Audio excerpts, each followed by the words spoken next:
Welcome friends, આજે હું તમારા માટે સોલાર સેક્ટરની એક સરસ મજાની કંપની લઈને આવ્યો છું. નામ તમે જોઈ શકો છો, વારી renewal technologies limited. Friends, company જે છે સોલાર સેક્ટરમાં કામ કરે છે. કંપનીને કેટલાક બેઝિક પેરામીટરની વાત કરીએ તો 9,500 કરોડનું કંપનીનું માર્કેટ કેપ છે. કંપનીનો કરંટ માર્કેટ પ્રાઇસ તમે જોઈ શકો છો 905 રૂપીસ. કંપનીનો એક વર્ષનો હાઈ ને એક વર્ષનો લો પણ તમે જોઈ શકો છો. એકચ્યુઅલી કંપનીનો લાઈફ ટાઈમ હાઈ આનાથી પણ ઉપર છે. કંપનીના આરઓઈ અને આરઓસી બંને બહુ સારા દેખાઈ રહ્યા છે. કંપની પાસે ટ્રેડ રિસીવેબલ 614 કરોડનું છે, જે મેનેજેબલ છે. કંપની પાસે રિઝર્વ જે છે 637 કરોડનું દેખાઈ રહ્યું છે. કેશ પર કંપની પાસે 195 કરોડ દેખાઈ રહ્યા છે. કંપની પાસે કર્જની વાત કરીએ તો 81 કરોડ રૂપિયા છે.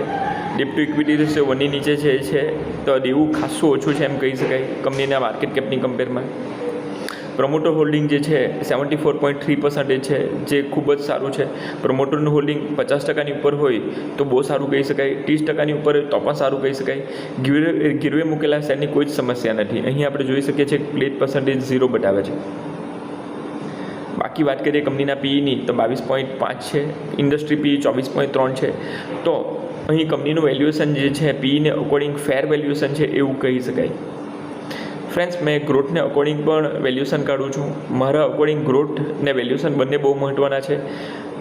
પીજી રેશિયોનો યુઝ મેં ગ્રોથ કાઢવા માટે કરું છું. તો અહીં આપણે જોઈ શકીએ છીએ કે પીજી રેશિયોનો અકોર્ડિંગ કંપનીના ગ્રોથને અકોર્ડિંગ પીજી રેશિયો જે છે એ 0.24 0.18 આવે છે. તો ગ્રોથના કમ્પેરમાં વેલ્યુએશન ખાસું સસ્તું છે એમ કહી શકાય. હવે વાત કરીએ આપણે ક્વાર્ટરલી રિઝલ્ટની. તમે અહીંયા જોઈ શકો છો કે રેવન્યુ જે છે કંપનીનો બધા ક્વાર્ટરમાં બહુ જ સારી રીતે વધી રહ્યો છે.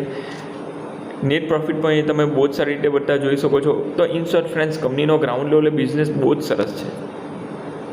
પીએનએલ સ્ટેટમેન્ટમાં પણ આ વસ્તુ દેખાઈ રહી છે. યર ઓન યર બેઝિસ પર રેવન્યુ ખાસો સારી રીતે વધી રહ્યો છે. નેટ પ્રોફિટ પણ તમે જોઈ શકો છો. તો ફ્રેન્ડ્સ, આ મહત્ત્વનું છે. મારે આવી કંપનીઓ શોધીને લાવી છે કે જેમાં બિઝનેસ ગ્રાઉન્ડ લેવલે સ્ટ્રોંગ હોય. શોર્ટ ટર્મમાં માર્કેટ ઇમોશનલ હોય છે, ઇરેશનલ હોય છે, એટલે શેર પ્રાઇસ ઉપર નીચે થઈ શકે. પરંતુ જો બિઝનેસ સારો હશે તો લોંગ ટર્મમાં શેર પ્રાઇસ ઉપર જ જવાની ફ્રેન્ડ્સ. 100% એમાં શંકાને સ્થાને નથી. તો આવી કંપનીઓ જેનો બિઝનેસ સ્ટ્રોંગ હોય ગ્રાઉન્ડ લેવલે એની આપણને જરૂર છે ને એ મેં તમારા માટે શોધીને લાવું છું. હવે ફ્રેન્ડ્સ, અહીંયા તમે જોઈ શકો છો 5 વર્ષનું જે ગ્રોથ છે, રેવન્યુ ગ્રોથ એ પણ 200% ઉપર દેખાઈ રહ્યો છે. પ્રોફિટ ગ્રોથ પણ 100% ઉપર દેખાઈ રહ્યો છે. 3 વર્ષનો ને ટ્રેલિંગ 12 મંથનો ગ્રોથ પણ બહુ સારો છે. તો ફ્રેન્ડ્સ, ગ્રાઉન્ડ લેવલે કંપનીનો બિઝનેસ બહુ જ શાનદાર છે. બેલેન્સ શીટની વાત કરીએ તો રિઝર્વ જે છે કંપનીમાં સતત વધતું જોવા મળ્યું છે. અત્યારે લેટેસ્ટ 637 કરોડનું રિઝર્વ જોવા મળે છે. એ જ રીતે વાત કરીએ આપણે કેશની વાત કરીએ આપણે કેશ ઇક્વિવેલન્ટ પર કંપની પાસે 195 કરોડનું જોવા મળે છે. કેશ ફ્લો સ્ટેટમેન્ટ ફ્રેન્ડ્સ બહુ જ ઇમ્પોર્ટન્ટ છે, કેમ કે કંપની પાસે કેશ આવશે તો જ બિઝનેસ કરી શકશે. અહીં કેશ ફ્લો સ્ટેટમેન્ટ જે છે કંપનીનું બહુ જ સારું દેખાઈ રહ્યું છે, જે બહુ સારી વાત છે. અને મારા નજરિયા પ્રમાણે કેશ ફ્રોમ ઓપરેટિંગ એક્ટિવિટી આ પેરામીટર બહુ જ મહત્ત્વનો છે. વાત કરીએ શેર હોલ્ડિંગ પેટર્નની, તમે તો જોઈ શકો છો કે પ્રમોટર પાસે 74%નું હોલ્ડિંગ છે. મ્યુચ્યુઅલ ફંડ ને ફોરેન ઇન્વેસ્ટરનું હોલ્ડિંગ પણ દેખાઈ રહ્યું છે. કંપની નાની છે. મ્યુચ્યુઅલ ફંડનું હોલ્ડિંગ ધીમે ધીમે વધી રહ્યું છે. તો ઓવરઓલ ફ્રેન્ડ્સ, બધું જોતાં કંપની ફંડામેન્ટલી સ્ટ્રોંગ છે. મેનેજમેન્ટ એનાલિસિસ પણ મેં કર્યું છે. કંપની બધી રીતે સારી છે.